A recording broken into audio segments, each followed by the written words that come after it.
empezar. Vamos a empezar y dice así. El título se llama El Sermón del Monte, las Bienaventuranzas. Dice, viendo la multitud, subió al monte y sentándose vinieron a él sus discípulos y abriendo la boca les enseñaba diciendo, bienaventurados los pobres en espíritu, porque de ellos es el reino de los cielos. Dice el 4, bienaventurados los que lloran, porque ellos recibirán consolación. Bienaventurados los mansos, porque ellos recibirán la tierra por heredad. Bienaventurados los que tienen hambre y sed de justicia, porque ellos serán saciados. Bienaventurados los misericordiosos, porque ellos alcanzarán misericordia. Bienaventurados los de limpio corazón, porque ellos verán a Dios. Dice el 9. Bienaventurados los pacificadores, porque ellos serán llamados hijos de Dios. Bienaventurados los que padecen persecución por causa de la justicia, porque de ellos es el reino de los cielos. Bienaventurados sois cuando por mi causa os vituperan y os persigan y digan toda clase de mal contra vosotros mintiendo. Gozaos y alegraos, porque vuestro galardón es grande en los cielos, y porque así persiguieron a los profetas que fueron antes de vosotros. Vamos a orar, hermanitos, vamos a orar que el Señor nos instruya, nos guíe, que sea el Señor que nos hable. Amén, hermanitos. Señor Jesús, Padre Santo, Señor, te agradecemos por este momento, Señor. Gracias, Padre Santo, por la oportunidad que usted nos da, Señor Jesús, de Para seguir darte aquí una vez gracias, más, Señor, Señor. tu palabra, Señor, en esta noche, Santo, Señor de Dios. que usted Gracias, nos Señor, permite en estar esta unidos noche aquí nos para poder acercamos delante de tu presencia, Señor Jesús, para pedirte, Señor, que perdones nuestras faltas, Señor, en esta noche, Señor, que nos puede dirijas, ser una Señor, posición uses la vida de necesaria. tu siervo, Señor, mi Dios, con que sus labios en el nombre de Jesús en esta noche, Señor. Jesús, Gracias, ayúdales en su Señor, diario por vivir, todo. Padre Santo. Gracias, bendito y alabado seas por Señor, todos los siglos, en Señor. Bendito esta seas, Señor. noche, que En seas tú, nombre de Señor Jesús, Jesús, hablando a adoramos nuestras vidas, Señor, en esta noche. y amén. Amén, hermano. Pues bien, mira, voy a hacer una pregunta aquí, hermano. Dice, viendo la multitud, subió al monte, dice el versículo 1, subió al monte y sentándose vinieron a él sus discípulos. Bueno, voy a hacer una pregunta, hermanitos, a ver quién me la contesta. Las bienaventuranzas, ¿a quiénes les fueron enseñadas? ¿A sus discípulos o a la multitud que venía? ¿Quién me contesta, A hermano? sus discípulos, ¿Por qué, hermano?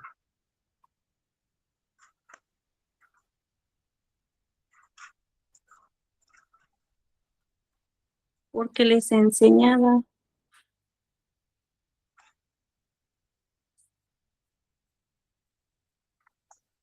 Miren, ¿por qué es importante o alguien más que quiera, alguien más?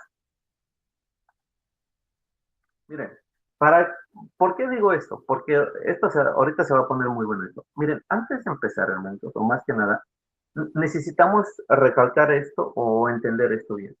El sermón del monte se lo da a sus discípulos.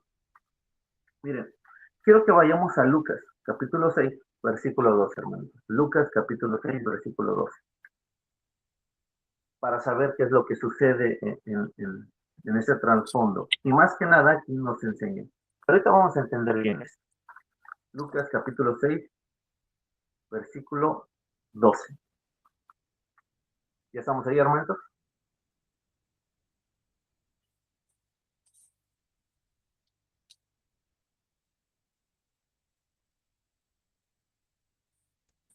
Amén.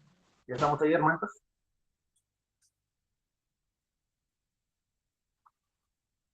Amén.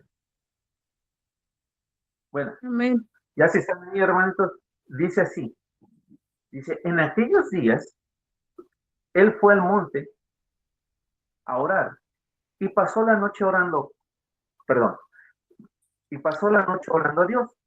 Y cuando era de día, llamó a sus discípulos y escogió a 12 de ellos. En primer lugar, debemos entender algo. Jesús no solamente tenía a 12 discípulos, son los que más se destacan, pero más que nada son los que él escoge, que son sus apóstoles, pero discípulos tenía muchos más. Es lo que debemos de entender. Los cuales también llamó apóstoles, a Simón, a quien también llamó Pedro, a Andrés, a su hermano, Jacobo, Juan, Felipe, Bartolomé, Mateo, Tomás, Jacobo, hijo de Alfeo, Simón, llamado el Celote, Judas, hermano de Jacob, y Judas Iscariote, que llegó a ser el traidor. Y dice de ahí, dice, y descendió con ellos y se detuvo en un lugar llano en compañía de sus discípulos, y una gran multitud de gente de toda Judea. Dice, de Jerusalén y de la costa de Tiro y de Sidón, que había venido para oírle, para ser sanados de sus enfermedades. Y los que habían sido atormentados de espíritus inmundos eran sanados, y toda la gente procuraba tocarle porque poder salía de él y sanaba a todos. Bueno, pero en realidad, y el 20 dice, y alzando los ojos hacia sus discípulos, decía. Entonces, ahí me voy a quedar. El sermón del monte, hermanitos, se los da a sus discípulos. Pero miren cómo empieza. Dice que Jesús subió al monte. Miren lo que hace aquí Mateo, o más que nada lo que hace Jesús, hace una referencia total a Éxodo capítulo 19 y a Éxodo capítulo 20. Van a decir, bueno, ¿cuál es la referencia? Si ustedes leen Éxodo capítulo 19 y exclusivamente el versículo 9, dice que Jehová iba a descender al monte como en una nube espesa. Y dice que el pueblo oiría todo lo que Jehová iba a hablar con Moisés. Entonces las bienaventuranzas les fue enseñada a sus discípulos, pero también oía el pueblo, también oía a la multitud. Y es lo mismo que se hace en Éxodo capítulo 19. ¿Qué es lo que pasa? ¿Qué es lo que hace?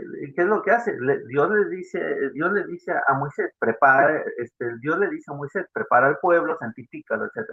Dice, yo vendré en una nube espesa y el pueblo irá, el pueblo irá todo lo que yo hablo contigo.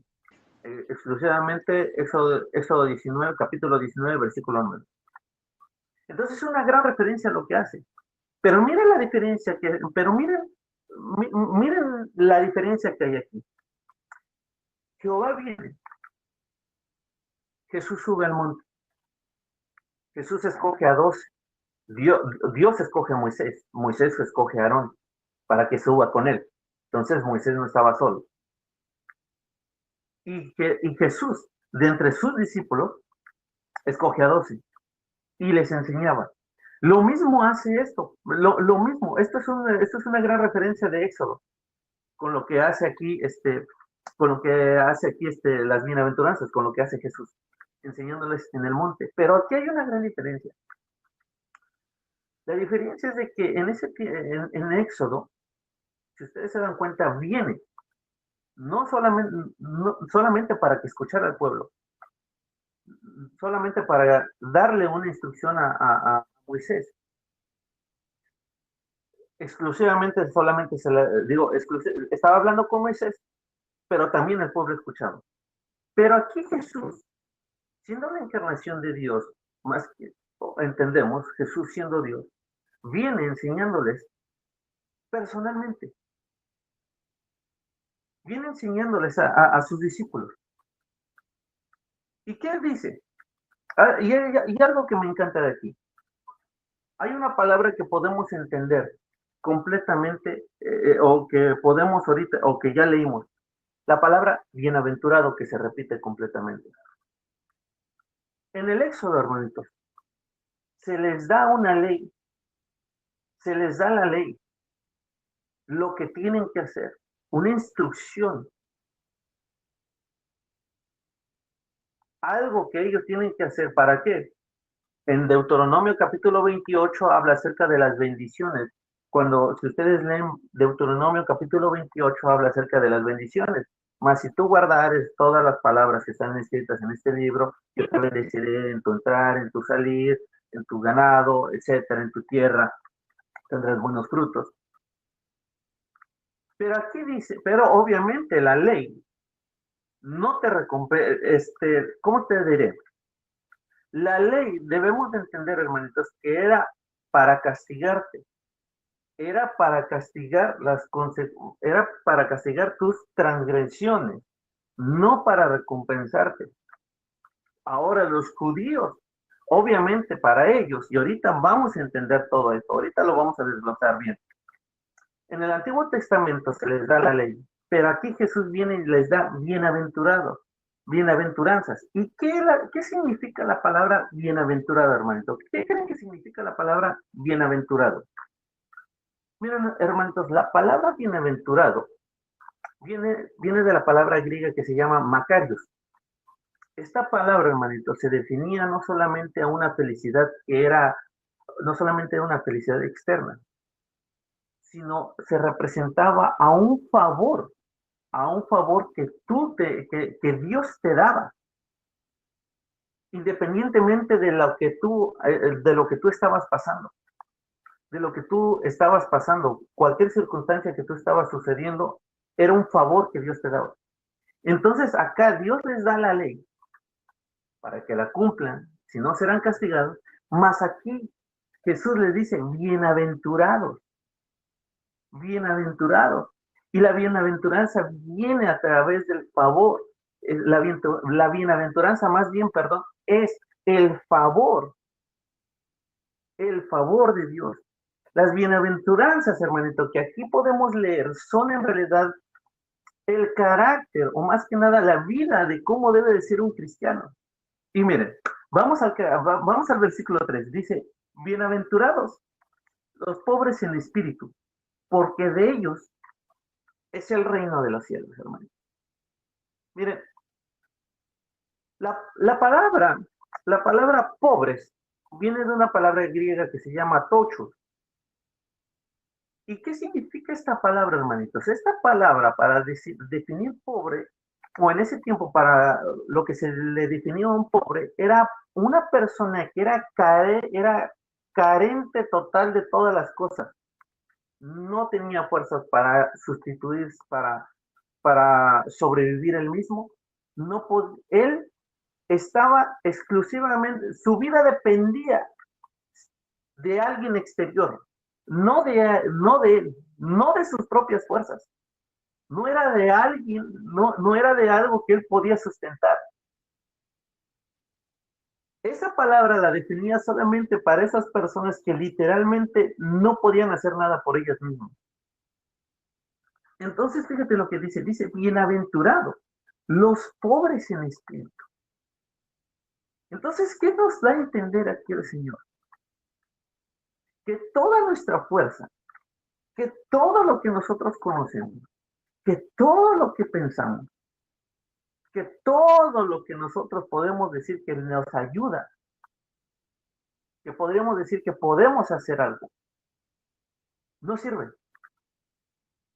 Por eso dice, bienaventurados los pobres, aquellos que tienen una carencia, una necesidad, aquellos que tienen una necesidad completamente total dependencia de Dios. Por eso, hermanitos, qué tan importante en nuestro diario vivir es que todos los días, hermanitos, tomemos nuestra cruz, como dice en otra parte de la Escritura, y sigamos a Cristo. ¿Qué creen que significa la cruz? Níguense a sí mismo. Tome su cruz cada día. Sígame. Cada día, hermanitos, cada día nosotros debemos ser más pobres en espíritu para que el Espíritu del Señor crezca en nosotros.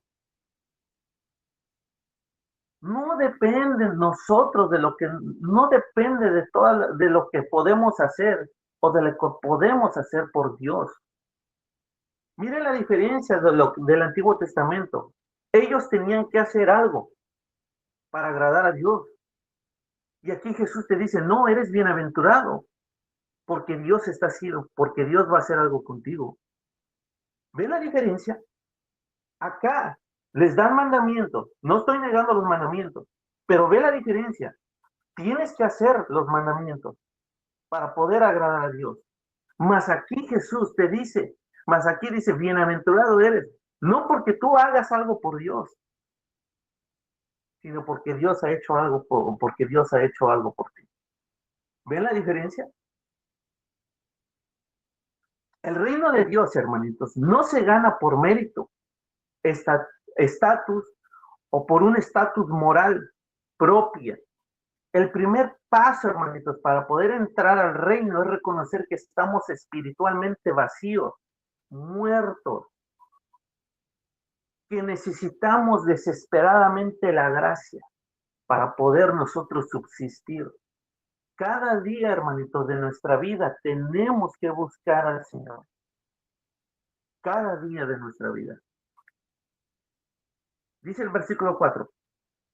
Bienaventurados los que lloran, porque ellos recibirán consolación. La palabra llorar, hermanitos, en ese tiempo, no solamente era un dolor que te dolía, no era un dolor externo, por ejemplo. Esta palabra se refería más que nada cuando una persona, o más que nada una madre, un padre, ¿cómo les diré? Esta palabra, perdón, se definía más para las personas que tenían una pérdida muy pesada como un hijo. Una madre, un padre que había perdido a su hijo. Era como se le describía esta palabra. Y esta palabra se define como pentontes. Así es lo que significa. Esa palabra solamente se lo referían o era una expresión para aquellas personas que tenían ese dolor, ese llanto, ese quebrantamiento.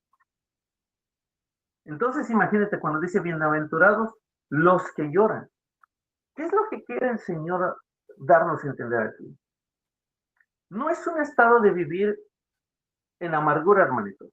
No es un estado de decir tienes que vivir todo el tiempo triste. No está diciendo eso.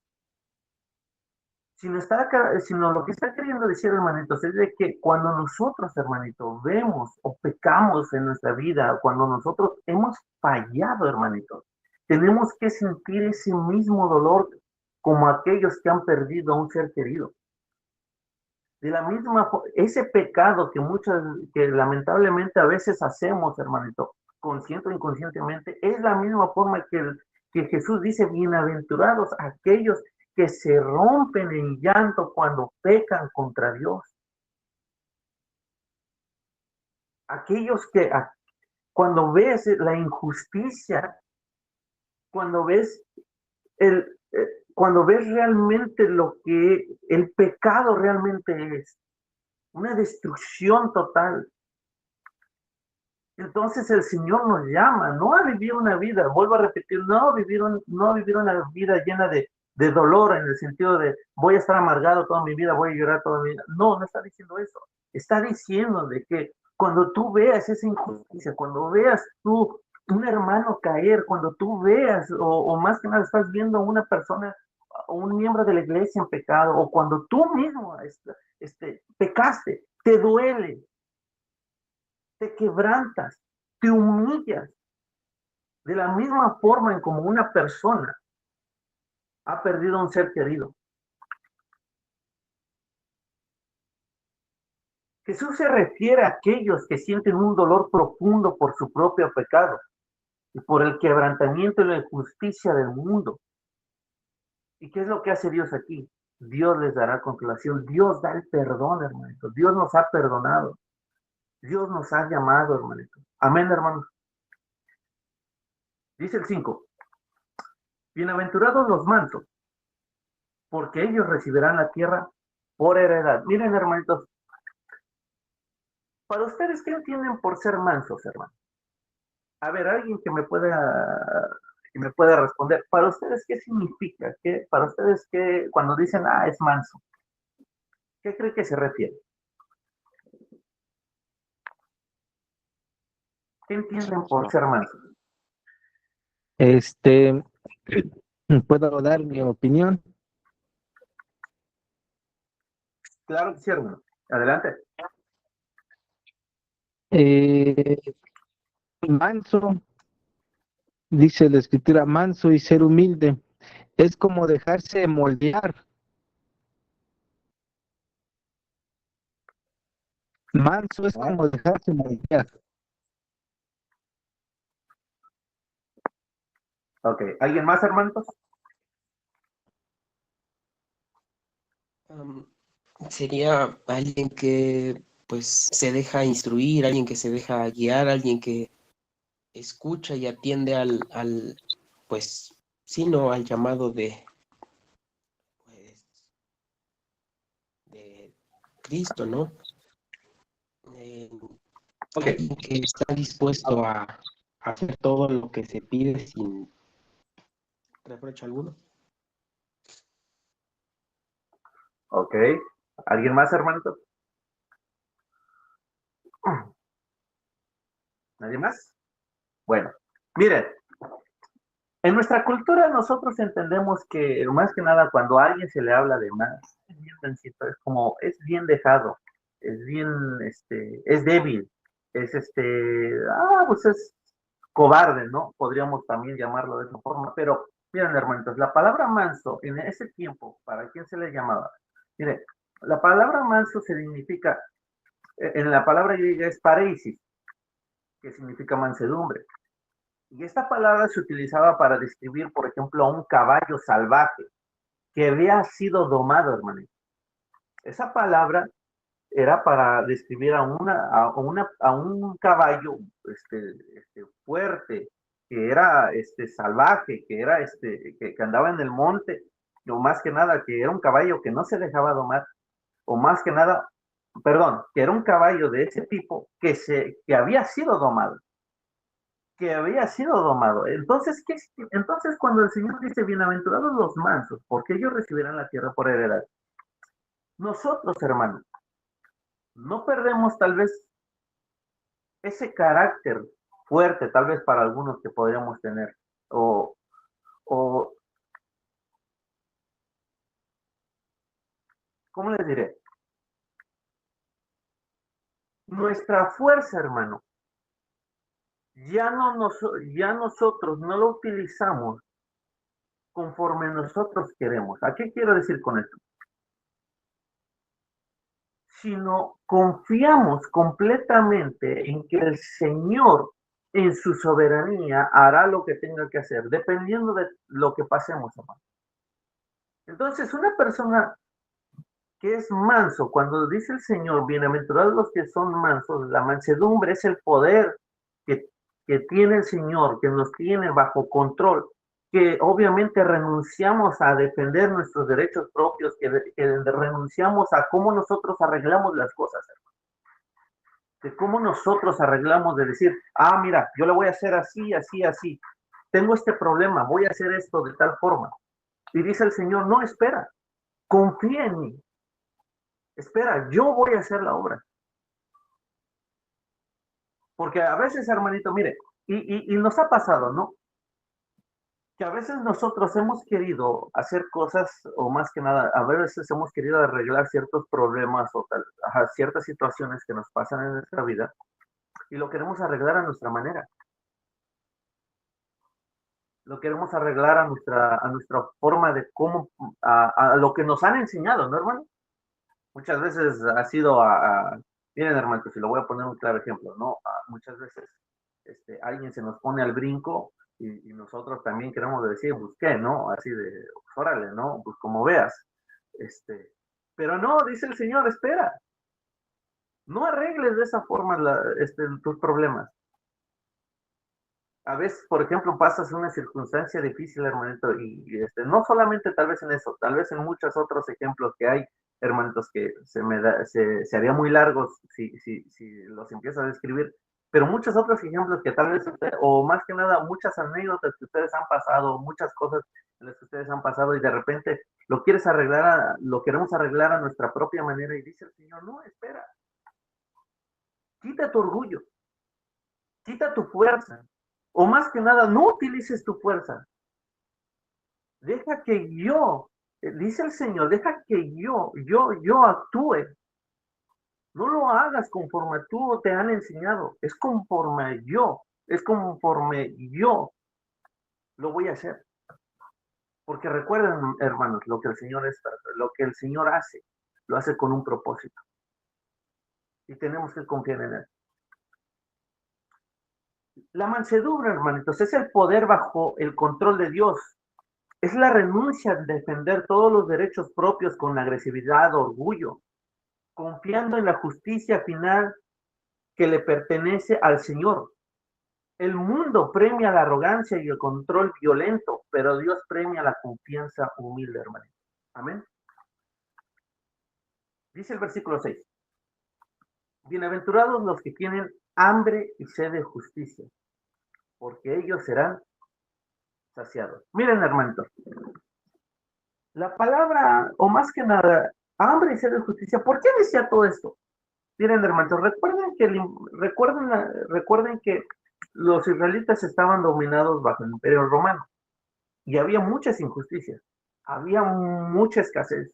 Entonces, cuando Jesús les habla esto a sus discípulos, pero más que nada, los otros judíos que escuchaban decían, ¿cómo que tengo que tener hambre y sed de justicia? Ahora el hambre y la sed de justicia, el hambre y la sed o la carencia de alimentos en ese tiempo, en el primer siglo, era muy evidente, hermano.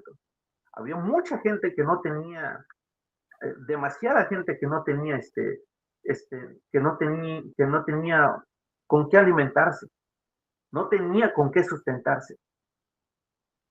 Entonces, ¿pero qué es lo que Dios nos quiere enseñar aquí? ¿Qué es lo que dice? Bienaventurados los que tienen hambre y sed de justicia. Cada día nosotros, hermanos, debemos de buscar la justicia del Señor. Cada día de nuestra vida. Buscar primero el reino de Dios y su justicia. Todo lo demás vendrá por añadidura.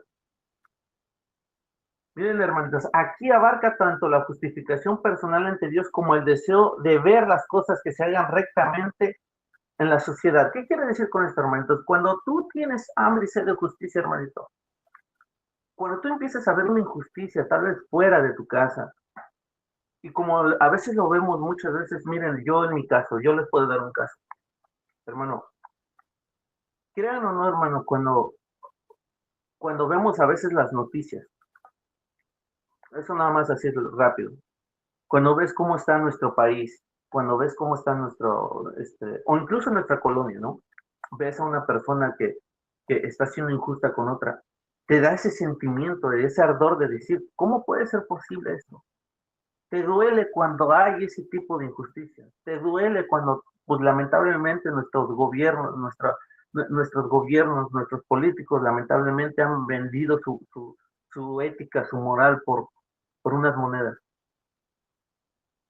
Y te duele porque dices, no puede ser posible, esto podría, pues obviamente se podría hacer muchas cosas, pero ¿cómo? Pero no eres insensible a eso, hermano. A lo contrario, eres sensible a eso. Cada vez que ves a una persona, cada vez que ves algo, que hay una injusticia dentro de tu hogar, dentro de incluso de la iglesia, que tal vez hay hermanos que pues lamentablemente pues han abusado de otros, hermanos, es sensible. Y no dejas pasar eso, hermano. No lo dejas pasar. Por eso, hermanitos, es necesario tener hambre y sed de justicia todo el tiempo. Porque esto nos va a ayudar, hermanito. Más que nada, el Señor nos ayuda a reflejar. Dos cosas nos enseña. La injusticia del hombre. Enseña, y esto es lamentable, enseña el carácter del hombre. Que el hombre es corrupto. El hombre es corrupto total. El hombre es pecador.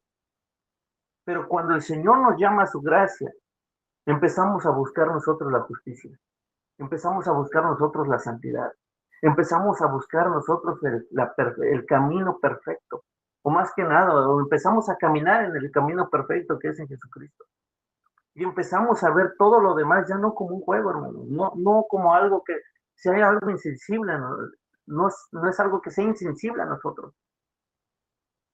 De decir, pues no me importa, no me interesa, pues es allá de ellos, ¿eso a mí qué? Pues eso a mí no me afecta. Dice el 7, hermanito. Bienaventurados los misericordiosos, porque ellos alcanzarán misericordia. Miren, hermanitos, la misericordia, hermano. La misericordia no es un sentimiento de lástima. La misericordia no es un sentimiento de lástima.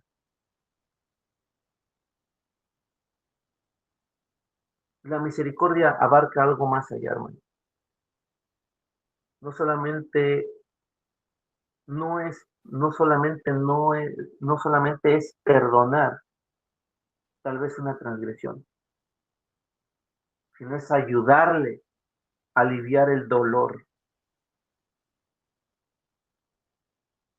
Miren, hermanitos, el Señor, y esto es algo que debemos de entender, el Señor no solamente ha perdonado nuestros pecados, que gloria al Señor, sino cada día, hermanitos, nos ha ayudado, nos ha dado dones, nos ha dado su palabra, nos ha dado su espíritu. Entonces la misericordia, hermanitos, que nosotros debemos de tener, hermanitos, en nuestro diario vivir, no solamente es perdonar una transgresión, que obviamente es el principio, sino es aliviar el dolor de una persona. Cuando ves a una persona, hermano, que tal vez, miren, cuando ves personas en la calle, cuando ves esas personas con necesidad, yo, hermanitos, a veces lo sé, a veces, hermano, y tal vez en la dureza de mi corazón, a veces lo he visto, no, que ellos se lo buscaron, porque ellos podían haber estado trabajando, y eso podría ser justo, o podríamos decir que sería justo, ¿no? Podríamos decir que sería, bueno, pues ellos se lo buscaron, es su consecuencia. Pero después, hermano, digo, ¿por qué? ¿Por qué están así? Sé que es por sus errores, es por la consecuencia de sus acciones. Pero después nace ese sentir de misericordia, de compasión. Y aunque aún estén así, les ayudas a veces, hermano. Les ayudas.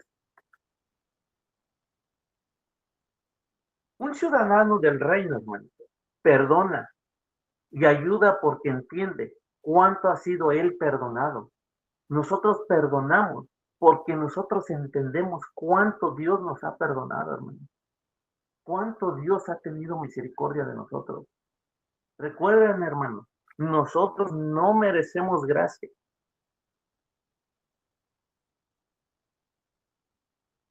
En el Antiguo Testamento, vuelvo a repetir, por eso aquí esto es algo clave. Dios le da la ley a Moisés, y esa ley tiene que ser cumplida, y tienes que hacer obras. Pero aquí dice Dios, bienaventurado. Y la palabra bienaventurado es alguien que es feliz porque ha recibido un favor que no merecía.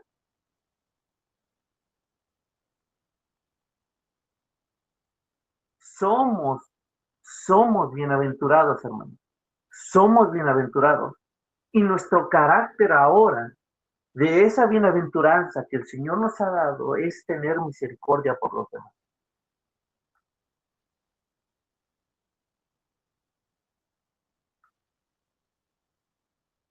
No es, no es que comprobemos la misericordia de Dios siendo buenos con otros, sino que nuestra disposición a perdonar es la prueba de que realmente hemos experimentado la misericordia divina.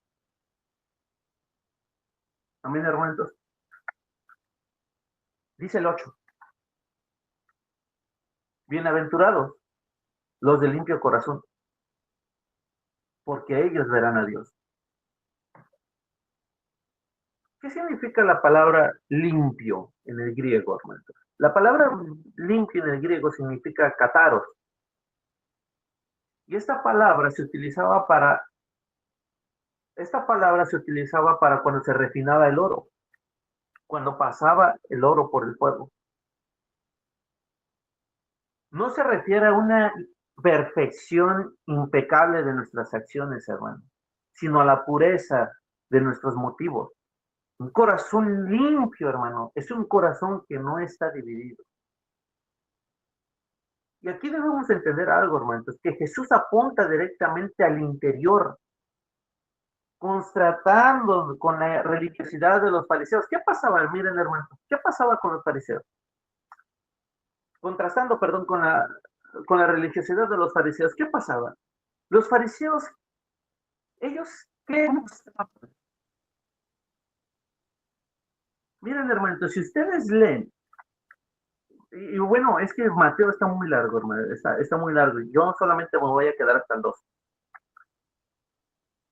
Pero si lees el 14, perdón, si lees el 17, ahí en el mismo capítulo 5, versículo 17, dice, no penséis que he venido al mundo para abogar la ley o los profetas, no he venido para abogar la ley, sino cumplir. Y dice más abajo, el 21, perdón, dice, oíste que fue dicho a los antiguos, no matarás, dice, y cualquiera que matare será culpable de juicio. Los fariseos decían, bueno, yo no mato. Pero yo digo que cualquiera que se enoje contra su hermano será culpable de juicio. Dice el 27, oíste que fue dicho, no cometerás adulterio. Pero yo digo que cualquiera que mira a una mujer para codiciarla, ya adulteró con ella en su corazón. El 38, oíste que fue dicho, ojo por ojo. Y te empiezas a ir, y empiezas a ir, y dice, bienaventurados los de limpio corazón, porque ellos verán al Señor. Entonces, en ese tiempo, los fariseos acaparaban diciendo, bueno, pues yo no mato, yo no robo, yo no, pues no me he metido con una mujer, yo no he estado con otra mujer. Pero ¿qué dice el Señor? No solamente es eso, eleva más allá las enseñanzas que se habían dado, o como ellos lo habían entendido, las eleva en donde dice, no solamente es hacerlas, no solamente las estás haciendo, sino es en el momento que tú las empieces a pensar. Bienaventurados los de limpio corazón, porque ellos verán al Señor. El Señor no puede habitar en un lugar sucio.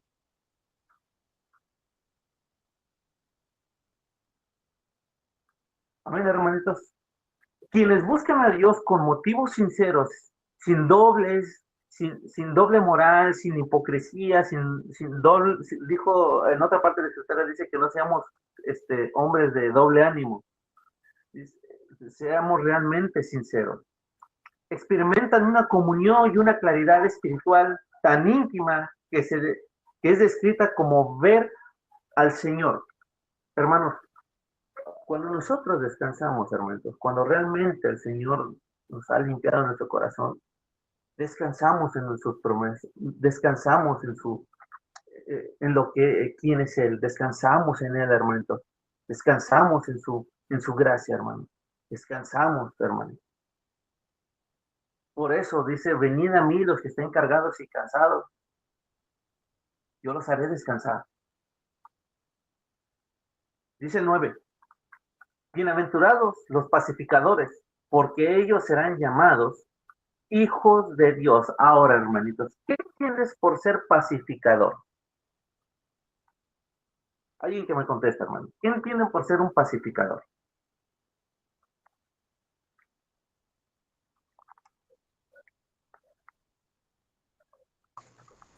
Eh, se podría decir algo que no ser un alborotador. Ajá, hermanito. Bien, no ser un alborotador. ¿Alguien más, hermanitos? ¿Alguien más que quiera decir que para ustedes qué entienden por ser un pacificador?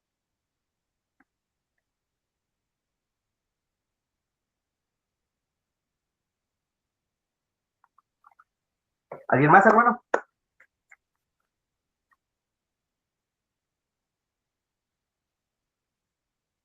Miren, hermanitos. Ok. ¿Alguien más iba a decir algo? Sí, pues alguien que pone paz, ¿no? Que trata de siempre estar bien con los demás. También. Miren, hermano. Pacificador. Se describía a una persona en ese tiempo, no solamente aquel que evitaba el conflicto o que tenía una calma. Podemos decirlo de esta forma. Por ejemplo, no, pues yo no salgo de mi casa, pues yo no tengo problemas con nadie y hasta ahí. No se refería a ellos, sino realmente eran personas que cuando veían una situación, un pleito o algo que podía escalar, ellos iban, ellos iban y separaban, pacificaban, diluían el problema, diluían las circunstancias que se estaban elevando, circunstancias fuertes, difíciles. Entonces, en realidad, un pacificador era aquel que estaba activamente en el caos, podríamos decirlo así, para construir puentes de paz o para construir paz. Entonces, cuando dice bienaventurados los pacificadores, no es una paz, una calma que nosotros decimos, no, pues nosotros evitamos problemas y se acabó. Sino también eran personas, hermano, que diluían el problema. No se quedaban parados. No se quedaban nada más decir, bueno, pues no es mi problema y yo me voy, yo no tengo problemas con nadie y se acabó. Sino eran reconciliadores con otras personas. A ver qué pasó. Mira, no te preocupes. Ahora,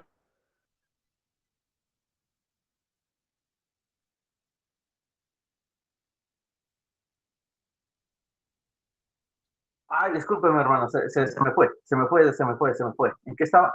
Se me fue, discúlpeme, hermano. No solamente estaban así, no solamente eran, apaciguaban el problema, sino eran reconciliadores. ¿Qué pasó? ¿Qué sucedió? Mire, no tengas problemas con él. Dese la paz, vamos, son hermanos, son primos, etcétera. Miren, debemos estar unidos. Entonces era ese tipo de personas a los que cuando Jesús habla de decir pacificador, cuando Jesús habla de pacificadores. Entonces, hermanitos, ¿qué nosotros somos? Miren, hermanitos, nosotros no vamos tampoco a resolver todos los problemas del mundo. No estoy diciendo eso. No estoy diciendo eso de que vas a salir a la calle y hermano, no, o vecino, ya se peleó con el otro, no, pues, órale. No, pero creo que dar un consejo, hermano, en decir, mira, no pelees más, no discutas más. Perdón, ahí yo creo que estaría bien hacer un pequeño paréntesis, porque muchas veces se acerca la gente a pedirnos consejo como iglesia Claro, que somos. Y muchas veces en lugar de apaciguar las cosas, muchas veces nuestras palabras han sido motivo de que en lugar de que esto se calme, se hace más grande, ¿no? Entonces ahí debemos como iglesia, debemos de tener cuidado en qué es lo que vamos a aconsejar, qué es lo que vamos a decir. Porque si mis palabras van a hacer que esa persona tome más coraje hacia su situación, pues de cierta manera algún día vamos a tener que rendir cuentas, dice la escritura, ¿no? Por cada palabra ociosa que salió de nuestros labios, que no fue meditada, que no fue pensada. Y cuando pudimos realmente haber hecho que esa persona tomara la decisión en perdonar, tomara la decisión en, de cierta manera, olvidar la situación que está viviendo, si fue todo lo contrario, que nuestras palabras produjeron a un dolor mayor, produjeron una ira mayor, pues yo creo que como iglesia deberíamos de estar pensando en eso, ¿no? Que realmente, como dice la Escritura, bienaventurados los pacificadores.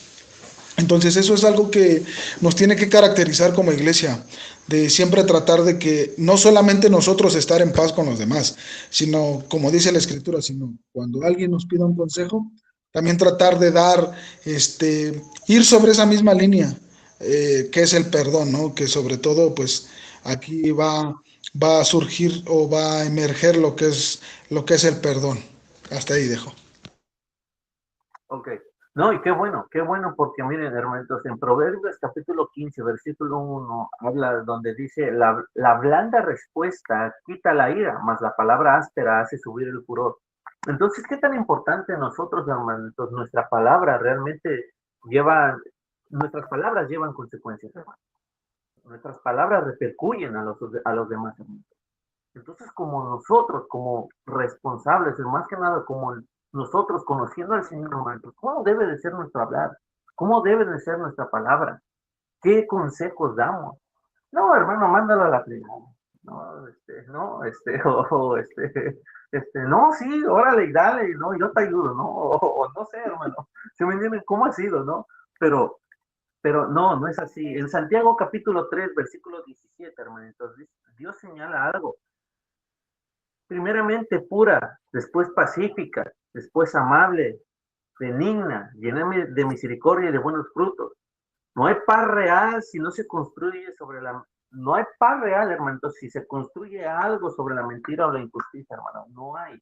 Entonces, hermanitos, nosotros debemos de construir, hermanitos, nuestra misericordia, nuestra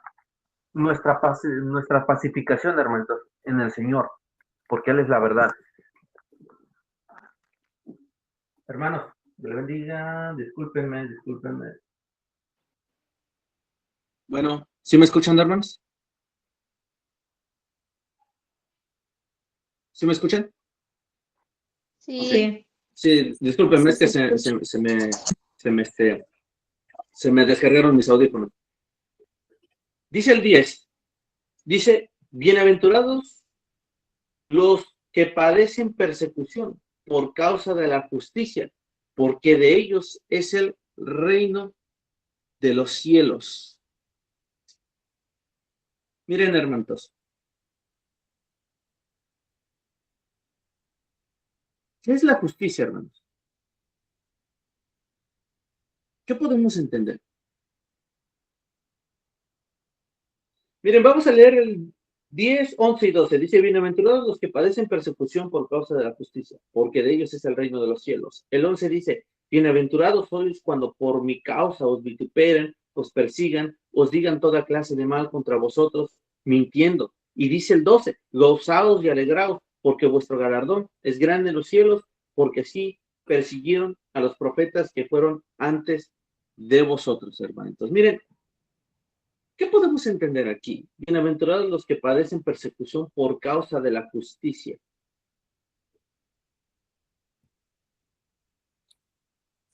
¿Qué podemos entender aquí, hermano? La otra vez, creo que anteriormente, en el texto de Mateo, o cuando estábamos dando la enseñanza acerca de Mateo capítulo 1, discúlpenme, dice que José era justo. La justicia, hermano, la justicia que el Señor nos enseña, nos da, no es la justicia que nosotros conocemos en este mundo, hermano. No es esa la justicia. Porque si fuera la justicia que nosotros conocemos, hermano, pues no nos perseguirían. Hay que entender eso, no nos perseguirían. Es la justicia que viene de arriba, hermano. Es la justicia que el Señor nos da. Hay una parte de la Escritura en donde dice, ¿qué es lo que pide Jehová de ti? Dice que ames la misericordia y que hagas justicia.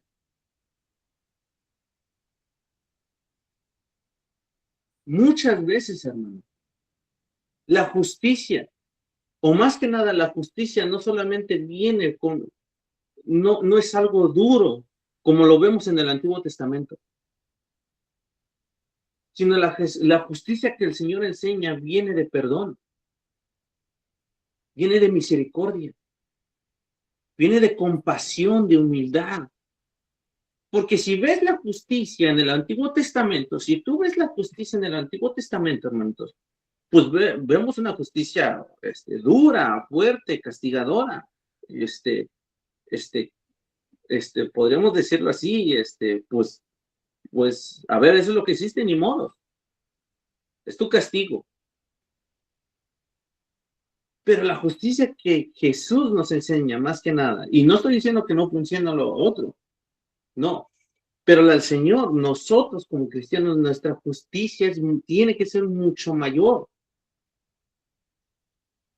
Lo más fácil que podemos hacer, ¿qué es más fácil? ¿Pagar a alguien conforme a lo que nos ha hecho o perdonarlo, hermano?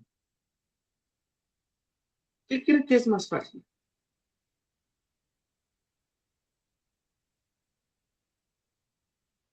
Hay una parte en la Perdonarlo, escritura donde habla acerca perdonarlo, del inválido, donde dice, perdonarlo. donde dice, cuando le dice a los fariseos, dice, ¿qué es más fácil decirle? ¿Toma tu lecho y anda o tus pecados te son perdonados? ¿Qué era Los más fácil? pecados que siempre hacemos. ¿Realmente? ¿Realmente es más fácil? ¿Tus pecados te son perdonados, hermano? ¿Realmente? Es, entonces, hermano, la justicia va algo más allá de lo que nosotros no, de lo que muchas veces hemos entendido que es justicia. Dice el 11, bienaventurados sois cuando por mi causa os vituperen y os persigan y digan toda clase de mal contra vosotros, mintiendo, hermano. Tenemos que entender algo, y aquí hay que aclararlo bien. La vida como cristianos, hermano, nuestra vida como cristianos va a ser una vida muchas veces de sufrimiento. Van a venir persecuciones. Ahora, con esto no estoy diciendo de que nosotros seamos masoquistas, que nos encante no, pues golpéame la espalda porque me encanta. No está diciendo eso. No es eso, ¿no? Sino que nosotros vamos a aceptar con gozo, por causa del Señor, que seamos blasfemados, por causa del Señor, que seamos vituperados, que por causa del Señor nosotros eso lo tomamos con gozo y alegría. Bienaventurado eres, feliz eres.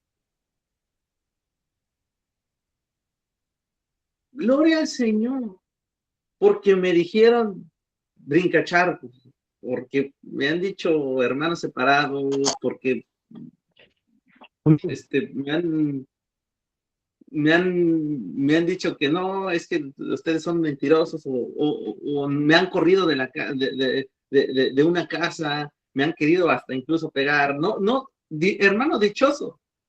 Ahora vuelvo a repetir, no estoy diciendo de que con esto digas, no, pues soy masoquista y quiero que me peguen. No es así, hermano. No es eso. No es eso. Sino que nosotros aceptamos, recuerden, hermanos, que nosotros vamos a ser pasados por pruebas, hermano, para ser refinados como el oro. Recuerden eso, hermano.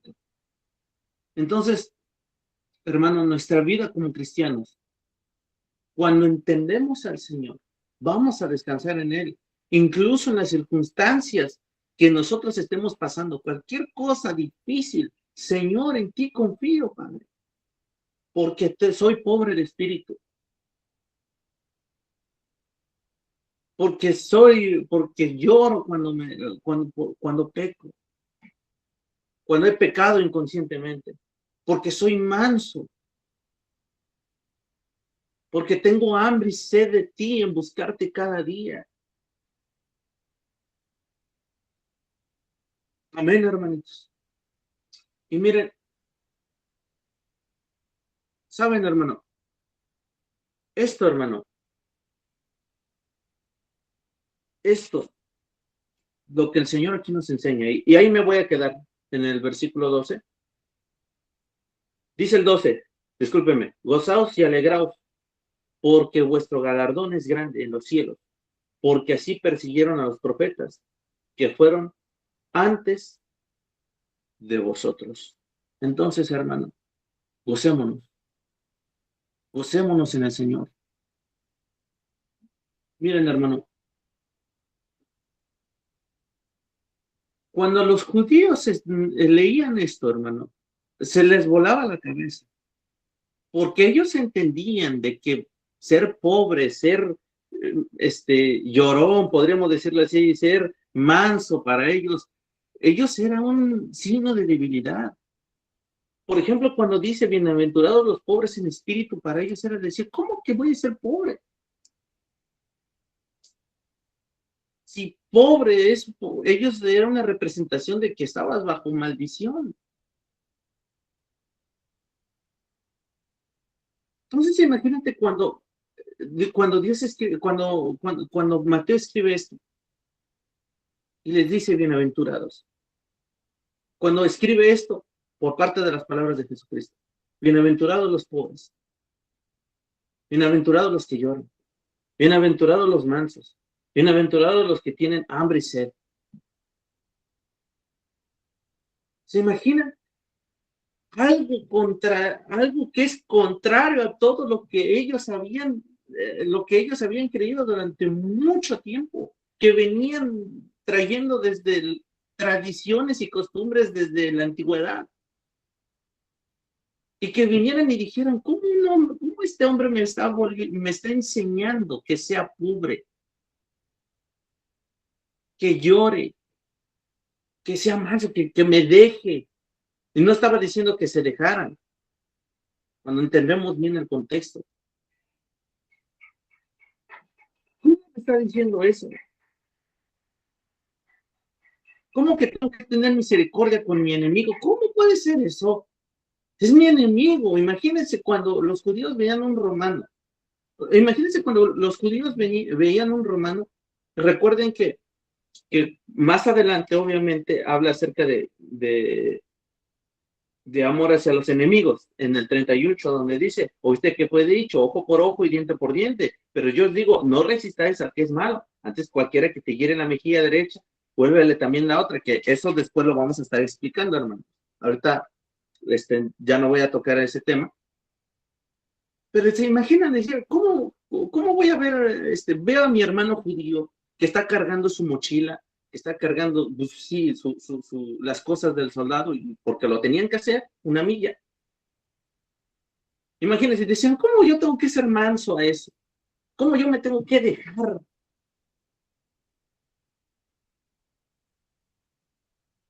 El Señor va contrario conforme a nuestra naturaleza humana. Porque esta naturaleza que nosotros tenemos, hermano, recuerden, es pecadora.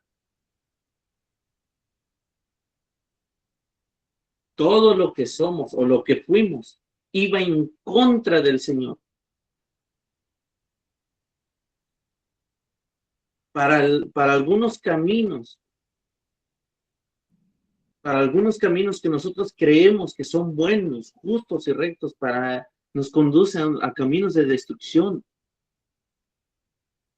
Más altos son los caminos del Señor. Amén, hermanos. Y me voy a quedar hasta ahí, hermanos. Me voy a quedar hasta ahí hasta el versículo 12. Yo espero que haya sido, obviamente, espero que haya sido de bendición. No sé si alguien tengan alguna duda, alguna pregunta, hermanos, algo que quieran añadir, algo que tal vez digan, hermano, no entendí tal parte, con todo gusto. Aquí estamos. Nuestro hermano Carlos, ¿quieres añadir algo más? No sé. No, nada más algo pequeño. Espero que haya sido, como dice nuestro hermano, Carlos, de bendición. Hay muchas cosas que se aprenden, hermanitos, y espero que vayamos apuntando, ahí tengan su libretita y todo, y por lo que han visto hemos estado, es una línea continua para los nuevos, Nuevamente les digo bienvenidos, qué bueno que están aquí. Estamos estudiando el libro de Mateo, vamos hasta el capítulo 5. El día miércoles espero que también puedan estar con nosotros. El día miércoles yo le voy a dar continuidad a esto. Me toca a mí el día miércoles, hermanito, pero yo espero que sigan aprendiendo, hermanitos. Y esa es la idea más fundamental de esto, que es que puedan seguir aprendiendo. Créanme que esto, de verdad, el Sermón del Monte, capítulo 5, es el sermón más largo, es el sermón de Jesús, que fue el más largo de todos, y como decía mi hermano Carlos, es donde los judíos no podían comprender cómo es que una persona así se creyera o se dijera que era el Mesías, que era el Cristo. Los judíos esperaban como Mesías a un guerrero, a alguien que los librara del imperio romano a mano, pues, podemos decirlo, con guerra, pleiteando pues con el imperio romano. Así esperaban los judíos a Jesús, de esa manera. Entonces, cuando viene Jesús, les enseña acerca del amor. Y miren, solamente por dar un dato, en Mateo capítulo 5, en esa parte, siempre dice, oíste que fue dicho, no matarás. Oíste que fue dicho, no adulterarás. Oíste que fue dicho. Entonces, ¿qué es lo que pasa? En la antigüedad era muy común que cualquier maestro que se levantaba decía, oíste que dijo el maestro Gamaliel, oíste que fue dicho el maestro Jalel, oíste que fue dicho el maestro, pues sí, como tal, pero hablaban acerca de otro. Es decir, ellos comparaban su mensaje con el de otro maestro. Pero cuando Jesús viene a la tierra, él no lo compara con ninguno de los rabinos, sino él lo compara con la misma palabra. Y nadie hasta ese entonces se había atrevido a comparar su mensaje con la Biblia. ¿Por qué? Porque lo creían pues indigno. Nadie tenía esa autoridad moral como para comparar su enseñanza con la Biblia. Pero fue Jesucristo el que dijo, a ver, ustedes no están entendiendo la Biblia, la esencia de la Biblia, pues yo se las voy a explicar. Ustedes porque dice, oíste que fue dicho, no matarás, y cualquiera que matare será culpable de juicio. Pero en la antigüedad los fariseos y todos los judíos, antes de Jesús, podían odiar a su hermano, podían sentir rabia, sentir coraje, hablaban con dolo, hablaban con ira, ¿verdad? Hablaban de esa manera hacia su prójimo. Y ellos se lavaban las manos diciendo, yo no lo he matado. Que me culpen si lo he matado. Sí lo odio, sí hay rabia contra él, sí hablo con dolo hacia él, pero no lo he matado. No pasa nada. No me pueden juzgar. Pero cuando Jesús viene, dice, oíste que fue dicho, no matarás. Y después les dice, pero yo te digo que si tú tan solo le dices tonto a tu hermano, de cierto ya lo mataste. Entonces, cuando ellos escuchan eso, pues imagínense cuántos asesinos había en Israel. Muchísimos. ¿Por qué? Porque no solo es matarlo físicamente, sino al odiar tú a tu prójimo, para Dios es como si ya lo mataste. Entonces les vuela la cabeza eso a ellos. Y por eso muchas veces Jesús se ganaba el desprecio. Y no se ganaba, sino que ellos no podían soportar la esencia de lo que era la palabra de Dios. Ellos no entendían que eso realmente era la esencia. Otra, por ejemplo, cuando les dice, ya nada más para concluir, hermanos, cuando les dice, oíste que fue dicho, no adulterarás. Entonces ellos podían ver a una mujer y hasta quizá iban a los burdeles, iban a los centros nocturnos y veían a una mujer y la codiciaban. Pero decían, pero como yo no me he acostado con ella, no pasa nada. ¿Sí me entienden? Entonces, eso pasaba. Entonces, cuando Jesús viene, les dice, a ver, ustedes no están entendiendo lo que es la esencia de mi palabra. Y cuando les dice, no adulteres, pero yo te digo que si tan solo miras a una mujer y la codicias en tu corazón, es como si ya te acostaste con ella. Uf, no, eso imagínense, hermanos. O sea, imagínense eso. ¿Cuántos adúlteros no había ahí? Bastantes. Porque muchos codiciaban a las mujeres. No se metían con ellas, pero ya las codiciaban en su corazón. Bueno, pero esto solamente es como el inicio de ese sermón muy largo, que de verdad, hermano, que hay muchas cosas que hemos entendido mal de ese sermón que nos van a ayudar mucho, mucho, mucho, mucho, nos van a ayudar en nuestra vida práctica, porque la Biblia no solo es para vivirla en cuatro paredes, la Biblia no solo es para vivirla en la iglesia, cuando estamos en un culto, cuando nos vamos a reunir, no, la Biblia es para vivirla en nuestro diario vivir, y créanme que cuando empecemos a adentrarnos más a este capítulo, van a ver que la vida va a ser hasta, híjole, se nos van a aligerar muchas cosas. De verdad, muchísimas cosas, pero no te pierdas ningún estudio, hermano, no te lo pierdas, de verdad, para que puedas comprender Sigan viniendo, hermano. la secuencia de este estudio. Este es el inicio de ese sermón en donde Jesús abiertamente se va a ganar el desprecio de todos aquellos que decían conocer a Dios, pero pues en realidad lo enseñaban muy mal, muy mal, muy mal. Bueno, hermano.